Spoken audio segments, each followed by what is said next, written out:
প্রকৌশলীর অফিসে এসেছিলাম। এখানে আমরা এসেছিলাম, আপনারা জানেন যে বিগত 17 বছর ফ্যাসিস্ট আওয়ামী সরকারের প্রধান পলাতক স্বৈরাচারিণী শেখ হাসিনা যে ভারতের আদানি গ্রুপের সাথে এই অবৈধ প্রিপেইড বিদ্যুৎ মিটারের যে একটা চুক্তি করেছিল, সেই চুক্তির সপক্ষে উত্তরাঞ্চলের বিভিন্ন জেলা, উপজেলা এবং বিভাগীয় শহরে এই প্রিপেইড বিদ্যুৎ মিটার বসানোর কথা ছিল।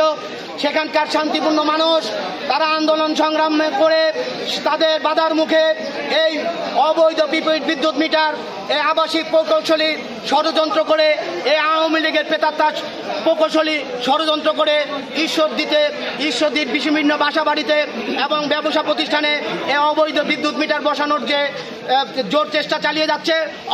প্রতিবাদে ঈশ্বরদী শিল্প বণিক সমিতি সহ ব্যবসায়িকবৃন্দ এবং আমার সদস্যবৃন্দ নিয়ে যে আমরা আজকে যে আন্দোলন সংগ্রাম করছি, এই প্রিপেড মিটার আমরা মানি না এবং এই প্রিপেড মিটার আমাদের যে কি ক্ষতিকর। আমাদের এই প্রিপেড মিটার লাগানোর পর আমাদের অশিক্ষিত মানে যারা লোক আছে কৃষি লোক, তারা যদি লাগায় টাকা না দিলে তাদের মিটার বন্ধ হয়ে গেলে তখন বুঝবে কি হলো আমাদের রাতে, এতে কত ক্ষতি সেটা আমরা জনগণ জানি। এবং আমাদের পানের দাবি এই প্রিপেড মিটার আমরা মানি না এবং আমরা এটা লাগাতে দিব না।